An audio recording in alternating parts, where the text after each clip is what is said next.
আমাদের পেপারটার নাম হচ্ছে কস্ট অ্যাকাউন্ট।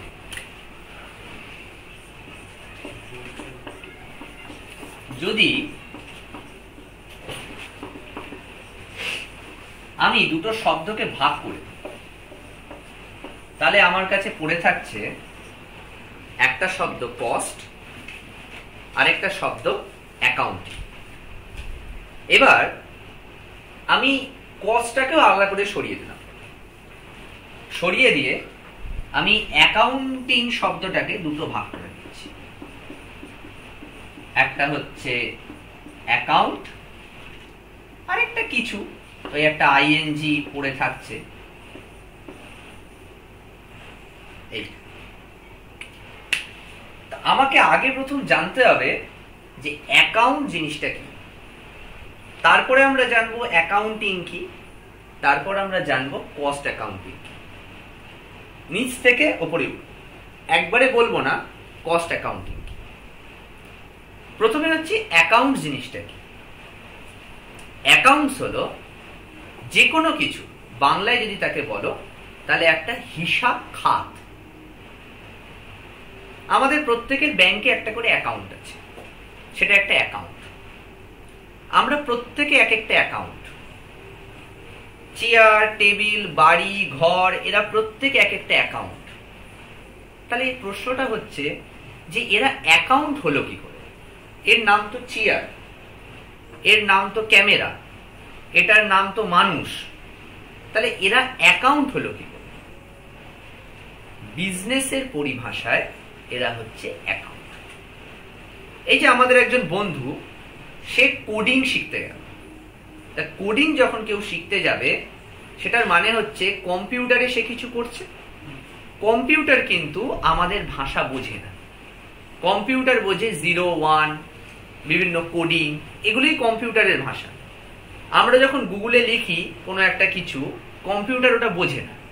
কম্পিউটারে লেখাটাকে প্রথমে ওটাকে কোড করে, কোড করে ও খুঁজে ও যে অ্যান্সারটা দেয় সেটা ওই কোডিং এর ভাষাতেই আসে। ও আবার ওটা আমাদের ভাষা করে আমাদেরকে ফেলে দেয়। তেমনি বিজনেসেরও কিছু ভাষা আছে। বিজনেসে প্রত্যেকটা জিনিস আমরা ছোটবেলায় পড়েছি যে মানিটারি যদি ভ্যালু তার থাকে তবেই সে বিজনেসে আসবে, তবেই সে অ্যাকাউন্টসের আওতাভুক্ত, অ্যাকাউন্টসের অন্তর্গত। তাই অ্যাকাউন্টস আমরা যখন করি তখন প্রত্যেকটা জিনিসের একটা মানিটারি ভ্যালু থাকতে হবে। তুমি আমার বাড়িতে পড়তে এসেছো, এটা অ্যাকাউন্টে আসবে না, কারণ এখানে কোনো পয়সার লেনদেন হয়নি। যদি তুমি এটা বলো যে আমি আপনার বাড়িতে আসতে 30 টাকা টোটোওয়ালাকে দিয়েছি, তখন সেটা অ্যাকাউন্টস।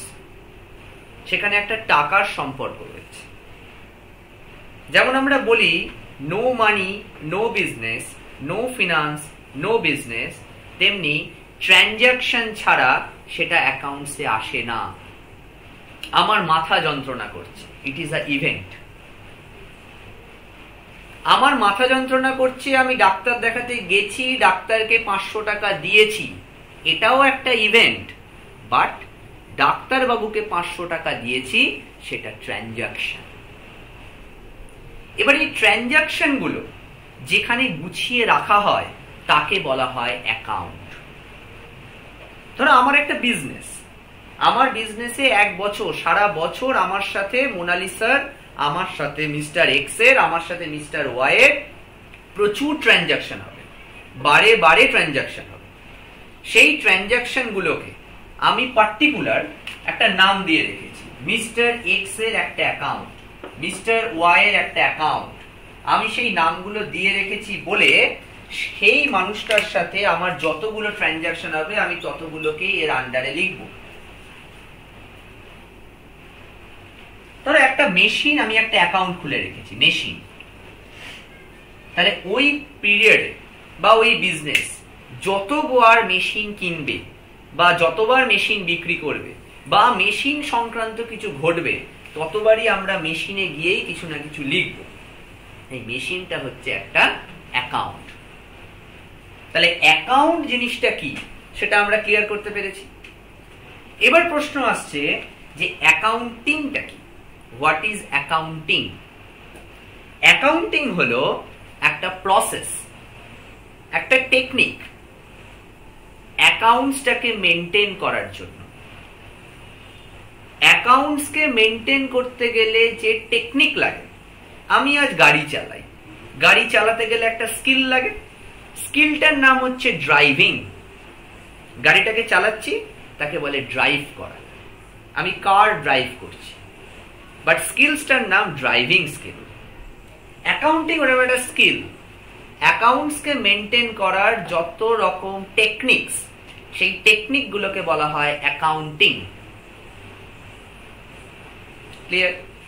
এবার একটা শব্দ যেটা এখানে নেই, কিন্তু যেটাকে না লিখলে আমাদের পড়াশোনা হবে না, সেটা হচ্ছে অ্যাকাউন্টেন্সি।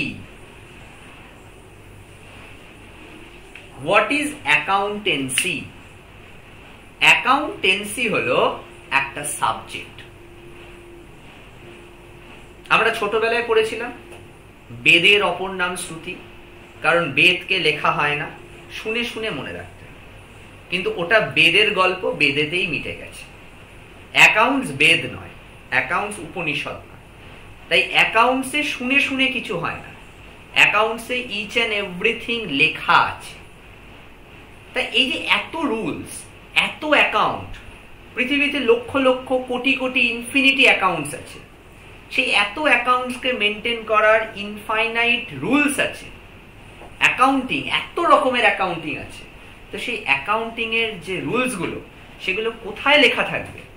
যেখানে লেখা থাকবে সেই সাবজেক্টটাকে, সেই পুঁথিটাকে বলা হবে অ্যাকাউন্টেন্সি। ক্লিয়ার? তাহলে কোথায় ছিল অ্যাকাউন্টস, কোথায় ছিল অ্যাকাউন্টিং, আর কোথা থেকে এলো অ্যাকাউন্টেন্সি? এইবার অ্যাকাউন্টেন্সির তিনটে ভাগ, অনেক ভাগ আছে, কিন্তু মেইনলি তিনটে ভাগ। অ্যাকাউন্টেন্সির মেইনলি তিনটে ভাগ।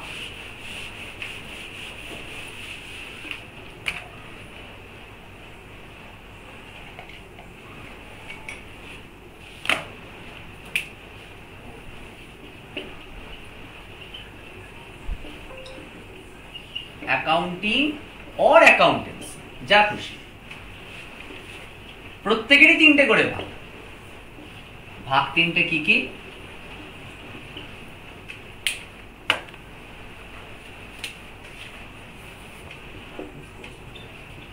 Financial accounting, number 2 cost accounting, and number 3 management accounting. এরা হচ্ছে অ্যাকাউন্টিং এর ব্রাঞ্চ।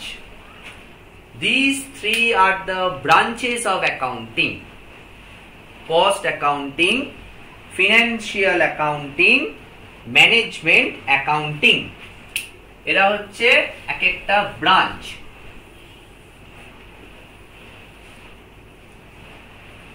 তিনটে ব্রাঞ্চ তিন রকমের কাজ করে।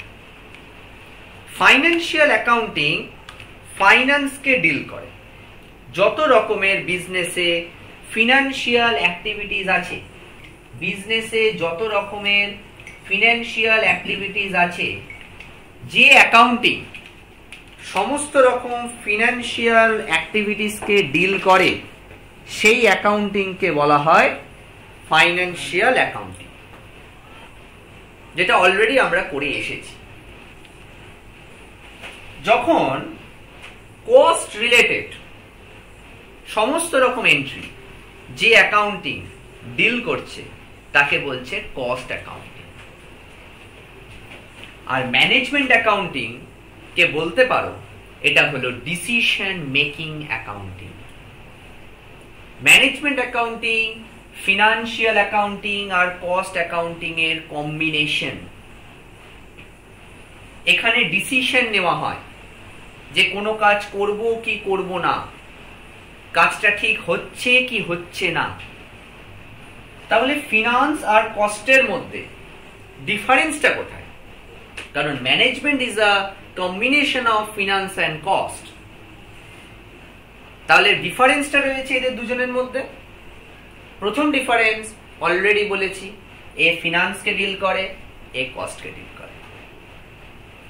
Second most important, cost accounting basically internal body যারা management staff, board of directors, তাদের কাছে এটা রেলিভেন্ট। তারা কস্ট অ্যাকাউন্টিংকে অ্যাপ্লাই করে দেখে যে বিজনেসের অবস্থা কিরকম। আর ফিনান্সিয়াল অ্যাকাউন্টিং অ্যাকচুয়ালি আউটসাইডারদের জন্য বেশিরভাগ অ্যাপ্লিকেবল। যারা ইনভেস্টর তারা ইনভেস্ট করার আগে দেখে ফিনান্সের কি অবস্থা। যারা ট্যাক্স অথরিটি, গভর্নমেন্ট, সে দেখে বিজনেসে কত টাকা ট্যাক্স আসবে। কোথা থেকে দেখে? ফাইন্যান্সিয়াল অ্যাকাউন্টিং স্টেটমেন্ট থেকে দেখে। তাহলে মেইনলি এটা ইন্টারনাল ইউজার্স, এটা এক্সটার্নাল ইউজার্স মেইনলি। এছাড়াও একটা পার্থক্য আছে যেটা আমি বারবার বলি, এই কস্ট অ্যাকাউন্টিং কে বলি pre mortem accounting. Pre mortem accounting. আর ফাইন্যান্সিয়াল অ্যাকাউন্টিং কে বলি post mortem accounting. Pre mortem and post mortem. Postmortem মানে আমরা জানি যখন কেউ মারা যায়, মরে যায়, তারপরে তার বডির চেকিং হয়, দ্যাট ইজ পোস্টমর্টম। তাহলে ফাইন্যান্সিয়াল অ্যাকাউন্টিং কে কেন আমি পোস্টমর্টম অ্যাকাউন্টিং বলছি?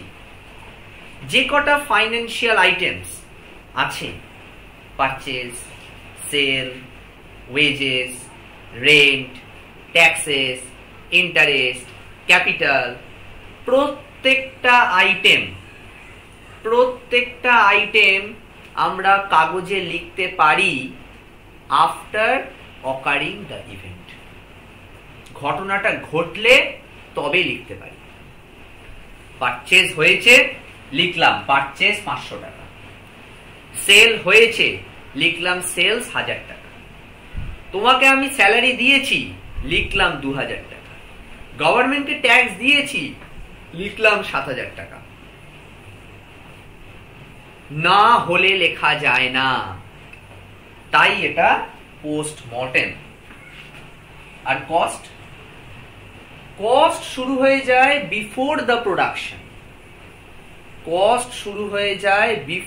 প্রোডাকশন। আগে তাও কিছুটা পরে শুরু হতো, এখন আর সেটা হয় না।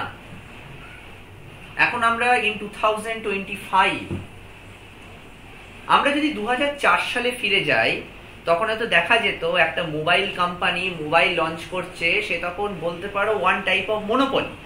নোকিয়া 1100 একটা মোনোপলি বিজনেস করত, যে আমি মার্কেটে ফোনটা এনেছি,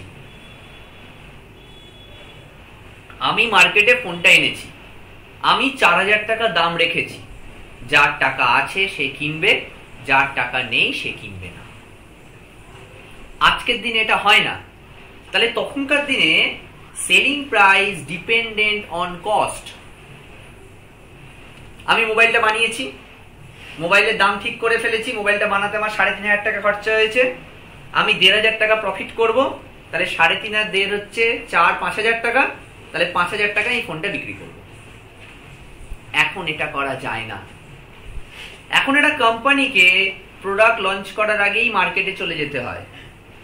সে গিয়ে মার্কেটটাকে সার্ভে করে দেখে এই রকম প্রোডাক্টের সাবস্টিটিউট প্রোডাক্ট কারা আছে, তারা কি দামে মার্কেটে প্রোডাক্টটা বিক্রি করছে। তারপরে সে ভেবে নেয় যে আমার এই ধরনের প্রোডাক্ট এই রেঞ্জের মধ্যে বিক্রি হচ্ছে, তখন সে তার থেকে একটু কম রেঞ্জে তার প্রোডাক্টটাকে সেট করে, কারণ সেই প্রোডাক্টগুলোর মার্কেটে অলরেডি এক্সিস্টিং গুডউইল আছে। আর যদি তোমাদের মধ্যে কেউ একজন হঠাৎ করে পড়াতে আসে, তার থেকে আমার গুডউইল বেশি আছে, তাহলে তোমাকে আমার থেকে একটু কম প্রাইসিং সেট করতে হবে। তাহলে দেখো আজকালকার দুনিয়ায় প্রোডাক্টটা তৈরি করার আগেই, প্রোডাক্টটা মার্কেটে আসার আগেই তার সেলিং প্রাইস ফিক্সড হয়ে গেল। এবার তার উপর আমি একটা প্রফিটও ফিক্সড করে ফেললাম। আমি একটা মোবাইল মার্কেটে আনছি, ওই সেগমেন্টের মোবাইল 20,000 থেকে 25,000 টাকায় বিক্রি হচ্ছে, আমি আমার ফোনকে 18,000 টাকায় নিয়ে আসবো, 18,000, আমি প্রফিট করব 3,000 টাকা। সো 15,000 আমার জন্য বেঞ্চমার্ক। যেন তেন প্রকারেণ by hook or crook within 15,000 আমাকে কস্টকে সেট করতে হবে। এটাকে বলা হয় টার্গেট কস্টিং টেকনিক। আজকের দিনে সেলস হচ্ছে independent, cost is dependent on sales.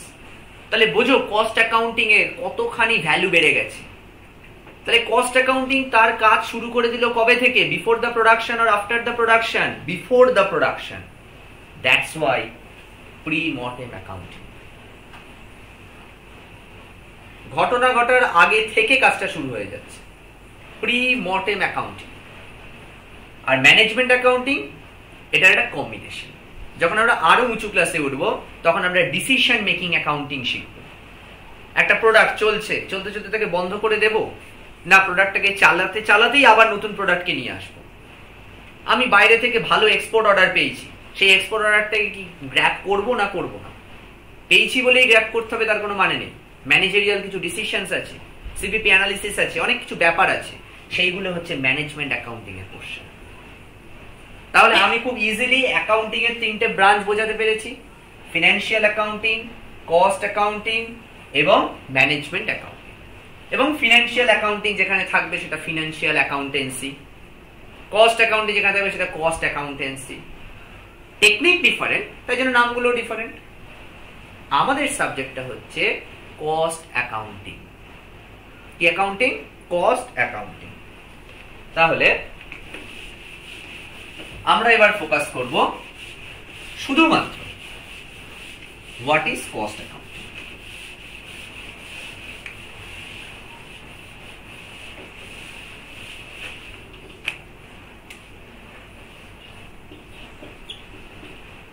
Cost accounting basically বিজনেসের দুটো মোটিভ, দুটো উদ্দেশ্য। Maximisation of profit. যে কোনো বিজনেস চায় প্রফিটটাকে ম্যাক্সিমাইজ করতে, এবং যে কোনো বিজনেস চায় কস্টটাকে মিনিমাইজ করতে।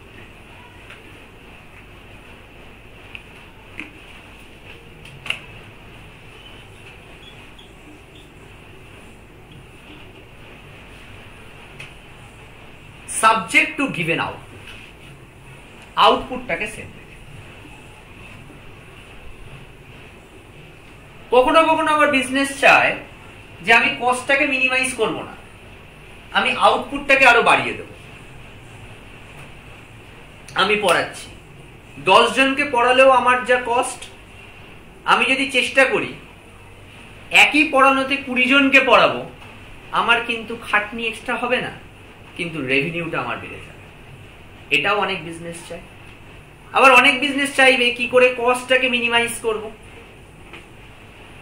সেখান থেকে দুটো শব্দ চলে আসবে, কস্ট কন্ট্রোল, কস্ট রিডাকশন। এগুলো সব কস্টিং এর শব্দ। Cost control, cost reduction, maximum utilisation of resource.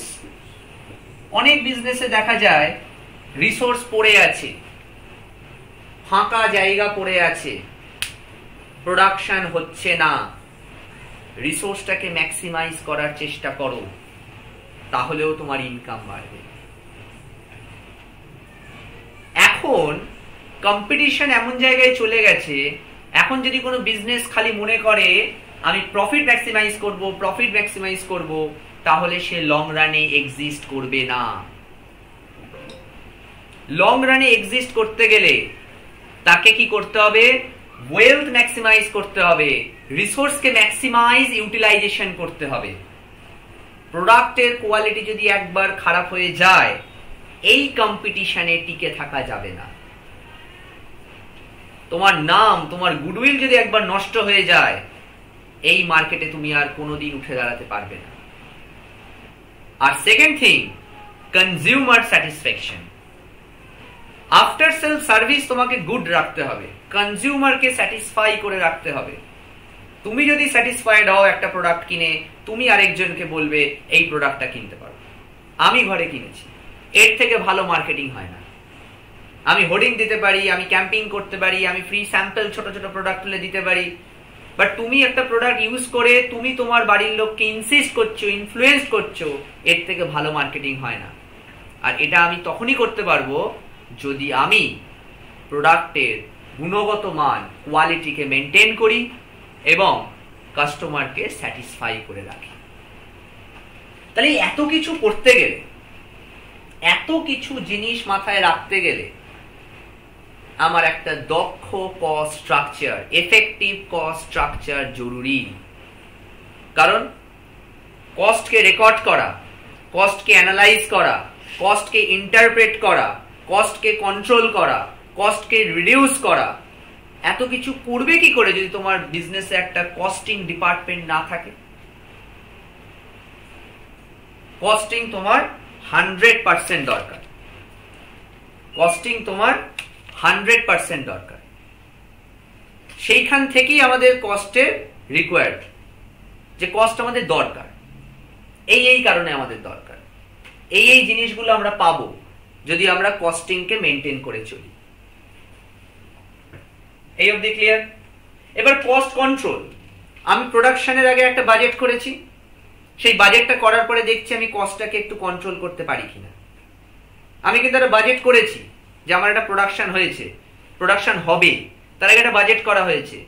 যেখান থেকে দেখা যাচ্ছে যে কোনোভাবে কি আমি একটু কস্টটাকে কাটেল করতে পারি, কস্টটাকে কি একটু কন্ট্রোল করা যায়। কস্ট রিডাকশন আবার অন্য একটা জিনিস।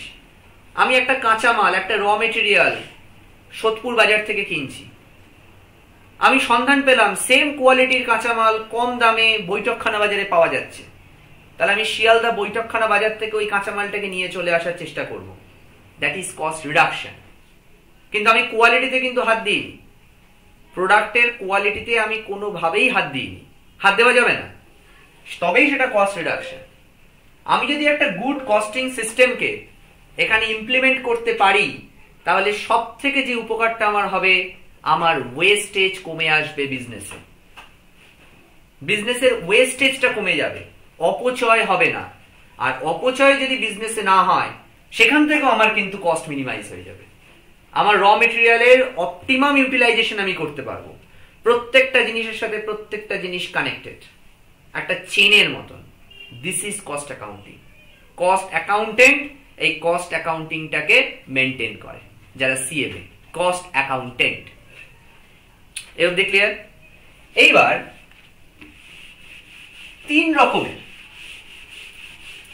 তিন রকমের কস্ট সচরাচর আমাদের রয়েছে। কি কি কস্ট রয়েছে? তিন রকমের কস্ট সচরাচর আমাদের থাকে, মোস্ট ইম্পর্টেন্ট, সব জায়গায় থাকবে। একটা হচ্ছে মেটেরিয়াল কস্ট,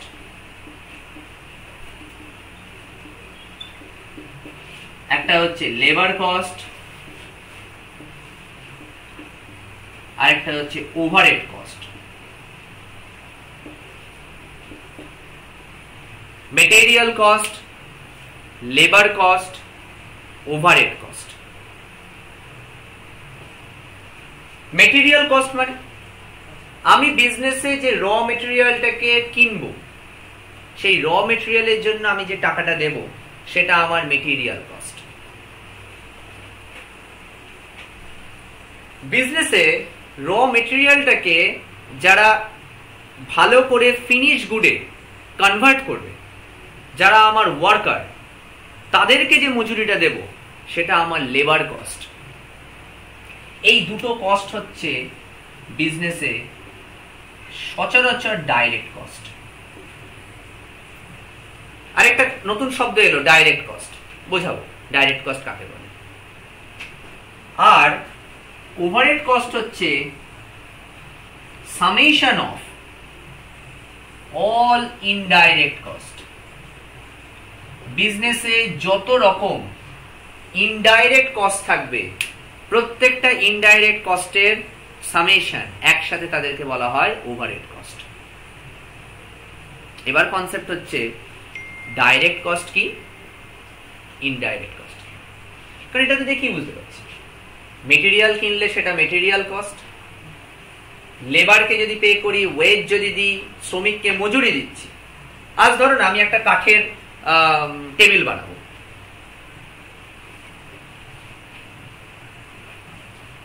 কাঠের টেবিল বানাবো, তা কাঠের টেবিল বানানোর জন্য আমি কাঠ কিনে এনেছি।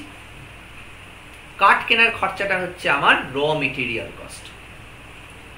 তা ওই কাঠটাকে টেবিলে রূপ দিতে গেলে একটা এফিশিয়েন্ট স্কিল লেবার লাগবে। সাপোজ মিস্টার এক্স ওটা করেন, কার্পেন্টার, কার্পেন্টারকে যে মজুরিটা দেব সেটা হচ্ছে লেবার কস্ট। কিন্তু ফার্নিচার বানাতে গেলে আমার তো কিছু গ্লু লাগে, গ্লু, সেই গ্লু এর কস্টটা হচ্ছে ইনডাইরেক্ট কস্ট। আমার ফার্নিচারটা যখন বিক্রি হবে, ফ্যাক্টরি থেকে তো বিক্রি হবে না, একটা শোরুম থাকবে, শোরুমের লোকের মাইনে, শোরুমের ভাড়া, ফ্লোর রেন্ট, ইলেকট্রিসিটি, এইগুলো সব ইনডাইরেক্ট কস্ট। এবার ডাইরেক্ট কাকে বলে, ইনডাইরেক্ট কাকে, যে সকল কস্ট প্রোডাকশনের সাথে ডাইরেক্টলি রিলেটেড। এই যে বলেছি বানাচ্ছি টেবিল, রয়েছে কাঠ, মানুষ চোখে দেখেই বুঝতে পারছে টেবিল মানেই কাঠ, যেটাকে দেখা যাচ্ছে, যেটাকে বোঝা যাচ্ছে, ডাইরেক্টলি রিলেটেড, ডাইরেক্ট কস্ট। আর ইনডাইরেক্ট কস্ট যেটা প্রোডাকশনের সাথে ডাইরেক্টলি রিলেটেড নয়, কিন্তু যেটা ছাড়া প্রোডাকশন হবে না, মানে সেই প্রোডাকশনটাকে একটু আরো বেটার করছে, হয়তো প্রেজেন্টেবল করছে, হয়তো মার্কেটেবল করছে, বা প্রোডাকশনটাকে আরো ভালো করছে, সেটা হচ্ছে ইনডাইরেক্ট কস্ট। ধরো জামাটা, এই জামার যে কাপড়, এই কাপড়টা হচ্ছে ডাইরেক্ট মেটেরিয়াল, কিন্তু এই যে বোতাম আছে, একটা বোতাম না দিয়ে জামাটাকে গোল গলাও করে দেওয়া যেত, এই বোতামটা হয়ে যাবে ইনডাইরেক্ট মেটেরিয়াল। কারণ বোতামটা ছাড়াও জামা হয়, কিন্তু কাপড়টা ছাড়া জামা হয় না। বা তবে এই যে প্রিন্ট গুলো করা হয়েছে, যে জামাটা বানিয়েছেন তার মজুরিটা হচ্ছে ডাইরেক্ট মজুরি। কিন্তু ধরো যে জামাটাকে প্যাক করেছে, এই জামাটা একটা ব্র্যান্ডেড জামা, ফ্যাক্টরি থেকে এসেছে, আমি একটা ডিপার্টমেন্টাল স্টোর থেকে কিনে এনেছি, ডিপার্টমেন্টাল স্টোরে ইলেকট্রিসিটি, ডিপার্টমেন্টাল স্টোরে যিনি কাজ করছেন তার স্যালারি, ওখানকার সুইপারের স্যালারি, গার্ডের স্যালারি, তা তাদের স্যালারির সাথে জামাটার প্রোডাকশনের কি রিলেশন, বাট সেগুলো এর মধ্যে ধরা আছে, এই দামের মধ্যে সব ধরা আছে। সেই কস্টগুলোকে বলা হয় ইনডাইরেক্ট কস্ট। আর ইনডাইরেক্ট কস্টের একটা ভালো নাম হচ্ছে ওভারহেড। আমাদের একটা চ্যাপ্টার আছে মেটেরিয়াল কস্টের ওপর। ফার্স্ট চ্যাপ্টার আমাদের ছিল basis of accounting, cost accounting কি, কি করব, কিভাবে করব। আমাদের সেকেন্ড চ্যাপ্টার হচ্ছে মেটেরিয়াল কস্ট, কিভাবে আমরা মেটেরিয়ালকে মেনটেন করব, রেকর্ড করা, ইস্যু করা, ইচ এন্ড এভরিথিং, এটা নিয়ে আমাদের একটা chapter, second chapter. Third chapter labour cost, কিভাবে আমরা ওয়েজ পে করব, মেথডস অফ রেমুনারেশন, কিভাবে মানুষকে টাকা দেব। Fourth chapter overhead cost allocation, কারণ এই যে ইনডাইরেক্ট এক্সপেন্সেস গুলো, এগুলো কিন্তু সহজে ভাগ করা যায় না, কিন্তু কিভাবে ভাগ করব। আমি যদি পুরো ডিপার্টমেন্টাল স্টোরে সবার মাইনে যদি আমার জামার উপর দিয়ে নিয়ে নিই, তাহলে তো আমি জামাটার দাম হয়তো কয়েক কোটি টাকা হয়ে যাবে, আমি জামাটা কিনতেই পারবো না। তাই কিভাবে আমি সমস্ত প্রোডাকশন, যতগুলো জামা তৈরি হয়েছে, জামা প্যান্ট তৈরি হয়েছে, সবার মধ্যে কি করে ইনডাইরেক্ট কস্ট গুলোকে ভাগ করে দেবো। ভাগ করে তো দেখা যাবে এই জামার মধ্যে হয়তো 30 পয়সা ঢুকে আছে একটা লোকের মাইনে, সেইটাকে নিয়ে একটা chapter overhead cost, overhead allocation. এবং লাস্ট চ্যাপ্টার রয়েছে আমাদের ক্যালকাটা ইউনিভার্সিটির নতুন সিসিএফ। এর আগের সিলেবাস ছিল CBCS, credit based choice system, আর এখন করেছে সিসিএফ সিলেবাস। এই সিসিএফ সিলেবাসে আমাদের ক্যালকাটা ইউনিভার্সিটির চ্যাপ্টার্স অনেক কমিয়ে দেওয়া হয়েছে। কস্টে মাত্র 5টা চ্যাপ্টার। 5 নম্বর চ্যাপ্টারটা কি? 5 নম্বর চ্যাপ্টারটা হচ্ছে কস্ট শিট। কিছুই নয়, একটা স্টেটমেন্ট। এই যে এত কস্ট তৈরি করা শিখলাম, মেটেরিয়াল কস্ট তৈরি করা শিখলাম, লেবার কস্ট তৈরি করা শিখলাম, ওভারহেড কস্ট তৈরি করা শিখলাম, ডাইরেক্ট কস্ট তৈরি করা শিখলাম, ইনডাইরেক্ট কস্ট তৈরি করা শিখলাম। এই প্রত্যেকটা কস্ট তৈরি যেমন করেছি, কোনো একটা পার্টিকুলার প্রোডাক্টের জন্য আমাকে যদি সব কস্টগুলো দিয়ে দেয়, সেগুলোকে সুন্দর করে সাজিয়ে প্রোডাক্টটার কস্ট বার করতে পারবো? নিশ্চয়ই পারবো। কোনো অ্যাকাউন্টিং এখানে নেই, একটা স্টেটমেন্ট, একটা দোকানের খাতা যেরকম লিখি সেরকম একটা স্টেটমেন্টের মধ্যে আমরা লিখে ফেলবো মেটেরিয়াল এত, লেবার এত, ওভারহেড এত। ব্যাপারটা এত ইজি নয়, বাট ইজি, পড়লে ইজি। তাই সবটা লিখে আমরা টোটাল একটা কস্ট অফ প্রোডাকশন বার করতে পারবো। মানে মোদ্দা কথা, কস্ট শিট হলো এমন একটা স্টেটমেন্ট যে স্টেটমেন্টে আমরা সমস্ত কস্টকে একসাথে কনসিডার করে একটা প্রোডাক্টের কস্ট বার করতে পারি। শুধুমাত্র বার করতে পারি না, সেই কস্টটাকে আমরা কন্ট্রোলও করতে পারবো। যখন আমরা আলাদা করে কস্টগুলো লিখে ফেলবো, তখনই আমাদের মাথায় চলে আসবে, বাবা মেটেরিয়াল বাবদ এত টাকা পড়ে যাচ্ছে, তাহলে একটু কমিয়ে আনা যেতে পারে। লেবার বাবদ এত টাকা পড়ছে না, একটু কম পড়ছে, তাহলে আরেকটু আমি লেবারে খরচা করতে পারি। তাহলে একটা স্টেটমেন্ট আমাদের কাছে থাকলে আমাদের ব্যাপারটা পুরো ক্লিয়ার হয়ে যাবে। তো এই 5টা চ্যাপ্টার নিয়ে আমাদের ক্যালকাটা ইউনিভার্সিটির CCF course semester 2 cost accounting. এই অবধি ক্লিয়ার? লাস্ট থিং, এক ধরনের কস্ট আমরা একটু আগে শিখেছি, ডাইরেক্ট কস্ট এবং ইনডাইরেক্ট কস্ট। কিন্তু বিহেভিয়ারাল ক্যারেক্টারিস্টিক অনুযায়ী কস্টকে আরো 3 ভাগে ভাগ করা যায়। অনেক রকম কস্ট হয়। যখনই আমি কিছু বলবো যে এটা কত প্রকার, এটা কত প্রকার, কত প্রকার মানে কত রকম। এই ঘরে কত রকমের স্টুডেন্ট আছে, প্রথমেই একটা প্রশ্ন উঠে আসা উচিত, জানি না উঠে আসবে কিনা, যে কি বেসিসে স্যার? যে কোনো কিছুর পার্থক্য করতে গেলে একটা বেসিস লাগে। যদি আমি বলি জেন্ডার ওয়াইজ, তাহলে 2 রকম, মেল ফিমেল। যদি বলি এজ ওয়াইজ, তাহলে হয়তো 4 রকম, 18 বছর, 19 বছর, 20 বছর, 21 বছর। যদি আমি বলি পাংচুয়ালিটি ওয়াইজ, তাহলে কিছু স্টুডেন্ট টাইমে পড়তে আসে, কিছু স্টুডেন্ট টাইমে আসে না। প্রত্যেকটা বেসিসে আমরা ভাগ করি, তেমনি কস্টকেও বিভিন্ন বেসিসে ভাগ করা হয়। মোস্ট একটা ইম্পর্টেন্ট বেসিস তাদের বিহেভিয়ার, সেই অনুযায়ী কস্টকে 3 ভাগে ভাগ করা হয়। একটাকে বলা হয় fixed cost, first one. Second ওয়ানকে বলা হয় ভেরিয়েবল কস্ট, আর থার্ড ওয়ানকে বলা হয় সেমি ভেরিয়েবল কস্ট। 3 ধরনের কস্ট হয়, ফিক্সড কস্ট, ভেরিয়েবল কস্ট এবং সেমি ভেরিয়েবল কস্ট। খুব সহজ করে বুঝিয়ে দিচ্ছি, ইজি এক্সাম্পল।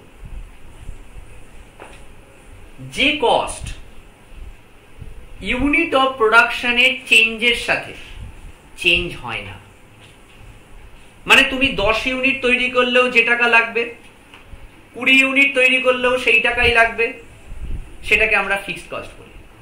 কিন্তু পৃথিবীতে ফিক্সড বলে কিছু হয় না, এই কনসেপ্টটা না আমাদের ভুল। ওই জন্য ইকোনমিক্সের লং রানে ফিক্সড জিনিসটা থাকে না, একটা সার্টেন টাইম অবধি ফিক্সড।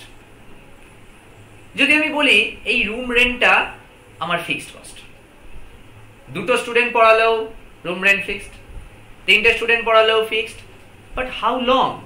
এই রুমে 20 জনকে আমি বসাতে পারি, তাহলে 20 জন অবধি কিন্তু ফিক্সড। কিন্তু তোমরা এখন যে লেভেলে পড়াশোনা করছো, ছোট আছো, সেইখানে এটাকে ফিক্সড কস্টই বলা হয়। কিন্তু জেনে রাখো, আদতে ফিক্সড বলে জীবনে কিছু হয় না, একটা সার্টেন লেভেল অবধি ফিক্সড হয়। তারপরে হয়তো ঘরটা আবার বড় হয়ে গেল, হয়তো 50 জন অবধি আবার কস্টটা ফিক্সড, 50-এর বেশি হয়ে গেলে তো আরো বড় ঘর লাগবে। ইচ এন্ড এভরিথিং যাকেই তোমরা ফিক্সড বলো না কেন, সেটা ফিক্সড নয়। তুমি বলবে একটা কারখানায় একটা সিকিউরিটি গার্ডের মাইনে ফিক্সড। ভাই, কারখানাটা যখন ছোট ছিল তখন 2টো সিকিউরিটি দিয়ে হয়ে যেত, কারখানাটা বড় হয়ে গেলেও 2টো সিকিউরিটি হবে? আগে একটা গেট ছিল, 2টো সিকিউরিটি ছিল, এখন 3টে গেট হয়ে গেছে, 2টো সিকিউরিটি গার্ড দিয়ে হবে? তাই ফিক্সড বলে কিছু হয় না। আমাদের অঙ্কের হিসাবে এগুলোকেই ফিক্সড কস্ট বলে, কিনা ইউনিট অফ প্রোডাকশন বাড়লেও কস্টের কোনো চেঞ্জ হয় না। Variable cost, unit of production বাড়লে যে কস্ট বাড়ে, ইউনিট অফ প্রোডাকশন কমলে যে কস্ট কমে, সেটা হচ্ছে ভেরিয়েবল কস্ট। সেমি ভেরিয়েবলও কিন্তু বাড়বে, সেমি ভেরিয়েবলও কমবে, কারণ সেমি ভেরিয়েবলের মধ্যে দুটো পোর্শন থাকে, একটা পোর্শন থাকে ফিক্সড, একটা পোর্শন থাকে ভেরিয়েবল। ফিক্সড পোর্শনটা ফিক্সডই থাকে, কিন্তু ভেরিয়েবলটা চেঞ্জ হয়, তার জন্য সেমি ভেরিয়েবল কস্টটা চেঞ্জ হয়। তাহলে এবার কোশ্চেনটা হচ্ছে, তাহলে এই দুজনের মধ্যে তফাৎটা কি স্যার? ভেরিয়েবল কস্টও বাড়ছে প্রোডাকশন বাড়লে, সেমি ভেরিয়েবল কস্টও বাড়ছে প্রোডাকশন বাড়লে। তফাৎটা হলো এটাই, এই যে ভেরিয়েবল কস্টটা বাড়ছে এটা প্রপোর্শনেটলি বাড়ছে, প্রপোর্শনেট বাড়বে বা প্রপোর্শনেট কমবে। একটা জামা তৈরি করতে যদি 1 মিটার কাপড় লাগে, তাহলে 1 মিটার কাপড়ের দাম সাপোজ 100 টাকা। তাহলে একটা জামা তৈরি করতে যদি 100 টাকার কাপড় লাগে, দুটো জামা তৈরি করতে 200 টাকার কাপড় লাগবে, তিনটে জামা তৈরি করতে 300 টাকার কাপড় লাগবে, 5টা জামা তৈরি করতে 500 টাকার কাপড় লাগবে। পার ইউনিট কাপড় সেই 100 টাকায়। যখন 5টা ইউনিট তৈরি করছে 500 টাকা দিয়ে, তখনও 5 দিয়ে ভাগ করলে পার ইউনিট 100 টাকা। এটাকে বলা হয় প্রপোর্শনের চেঞ্জ, সমানুপাতিক পরিবর্তন। সেমি ভেরিয়েবল কস্ট হয়, হয়তো দেখবে একটা জামার জন্য সেমি ভেরিয়েবল কস্ট যদি 20 টাকা হয়, দুটো জামার জন্য 40 টাকা হবে না, 30 টাকা হবে। এটাই হচ্ছে সেমি ভেরিয়েবল আর ভেরিয়েবলের মধ্যে তফাৎ। বোঝা গেল? আমি একটা নিউমেরিক্যালস দিয়ে বুঝিয়ে এই পার্টটা শেষ করছি।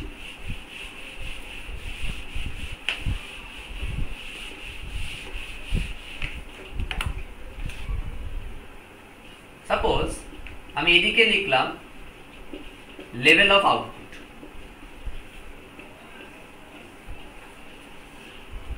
এখানে আমি 3টে কস্ট লিখছি, fixed cost, variable cost, semi variable cost. Fixed cost, variable cost, semi variable cost. Level of আউটপুটে আমি রাখছি 1 ইউনিট, 0 ইউনিট,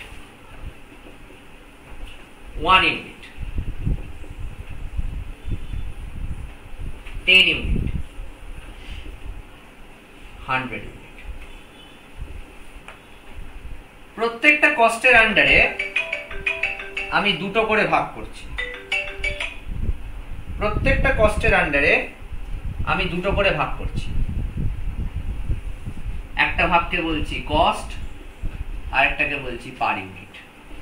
একটাকে বলছি কস্ট, একটাকে বলছি পার ইউনিট। একটাকে বলছি কস্ট, একটাকে বলছি পার ইউনিট। যখন ভেরিয়েবল কস্ট, এই ফিক্সড কস্ট, আচ্ছা 0 ইউনিটের জন্য যদি আমার ফিক্সড কস্ট 1000 টাকা হয়,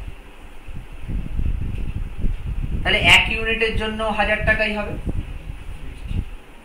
10 ইউনিটের জন্য 1000 টাকাই হবে, 100 ইউনিটের জন্য 1000 টাকাই। কিন্তু 1 ইউনিটের জন্য পার ইউনিট কস্ট হবে 1000, 10 ইউনিটের জন্য পার ইউনিট হবে 100, 100 ইউনিটের জন্য পার ইউনিট হবে 10 টাকা। তার প্রশ্নটা হচ্ছে 0 দিয়ে ভাগ করলাম না কেন? যারা একটু অঙ্কে ভালো তারা জানে 0 দিয়ে ভাগ করলে ব্যাপারটা ইনফিনিটি হয়ে যায়, ওটার কোনো অর্থ হয় না, এই জন্য ওটা ভাগ করার কোনো দরকার নেই। তাহলে দেখো লেভেল অফ প্রোডাকশন বাড়লো, cost in total remained unchanged, but cost per unit gradually decreased. Variable cost আগেই পার ইউনিট বসিয়ে দাও, per unit suppose say 20 rupees, তাহলে 0 ইউনিটের জন্য কিছুই হবে না, 1 ইউনিটের জন্য 20 টাকা, 10 ইউনিটের জন্য 200 টাকা, 100 ইউনিটের জন্য 2000 টাকা, একদম প্রপোর্শনেট চেঞ্জ। তাই জন্য per unit variable cost will remain same, but total cost change. This is, এটাই প্রমাণ করে যে প্রপোর্শনেট চেঞ্জ হচ্ছে, যে পার ইউনিট চেঞ্জ হয়। সেমি ভেরিয়েবল তা হবে না। সেমি ভেরিয়েবলের দুটো পোর্শন থাকে, একটা ফিক্সড, একটা ভেরিয়েবল। ফিক্সড পোর্শনটা কিন্তু 0 ইউনিটের জন্য হতে পারে। সাপোজ ফিক্সড পোর্শন 100 টাকা, সেমি ভেরিয়েবল। সেমি ভেরিয়েবল কস্টকে আমি এই দুটো ভাগে ভাগ করি, ফিক্সড আর ভেরিয়েবল। ফিক্সড আর ভেরিয়েবল। যখন প্রোডাকশন 0 ইউনিট, তখন এই 100 টাকাটা নিশ্চয়ই ফিক্সড পোর্শনের জন্যই এসেছে, ভেরিয়েবল পোর্শন তখন নীল। ভেরিয়েবল পোর্শন তখন নীল। যখন আমি 1 ইউনিটের জন্য করব, তখনও ফিক্সড পোর্শন কত থাকবে? 100 টাকাই থাকবে। কিন্তু হয়তো ভেরিয়েবল পোর্শনটা আমি ধরে নিলাম @10 পার ইউনিট 10। তাহলে 1 ইউনিট যখন বানাচ্ছি, তখন ভেরিয়েবল কস্ট কত হবে? 10 টাকা। আর ফিক্সড কত হবে? 100 টাকা। তাহলে টোটাল সেমি ভেরিয়েবল কত হবে? 110 টাকা। এইভাবে সেমি ভেরিয়েবলকে সেট করা হয়। তাহলে 100 থেকে দেখো 110 হলো, 1 ইউনিটের জন্য মাত্র 10 টাকা চেঞ্জ হলো। আর এই চেঞ্জটা হলো কিসের জন্য? ভেরিয়েবল কস্টের জন্য। আচ্ছা, যখন 10 ইউনিটে যাব, তখন ফিক্সড কস্ট সেই 100ই থাকবে, আর ভেরিয়েবলটা হয়ে যাবে 10 × 10 মানে 100। এই দুটো যোগ করলে 200।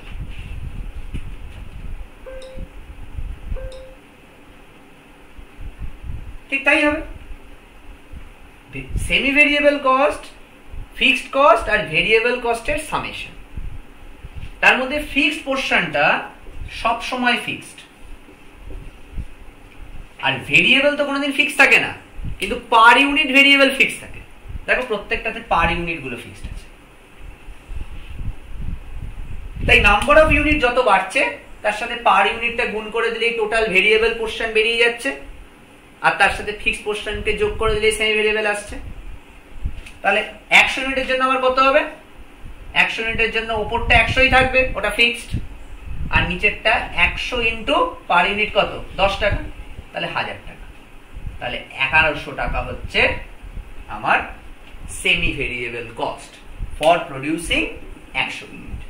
এবার তোমরা পার ইউনিট গুলো যদি করো, যদি আমি এটাকে এবার মুছে দিই এখান থেকে, তাহলে পার ইউনিট দেখবে সমান নয়। এখানে পার ইউনিট কিছু হবে না, এখানে পার ইউনিট 110, এখানে পার ইউনিট মাত্র 20, এখানে পার ইউনিট 11 টাকা।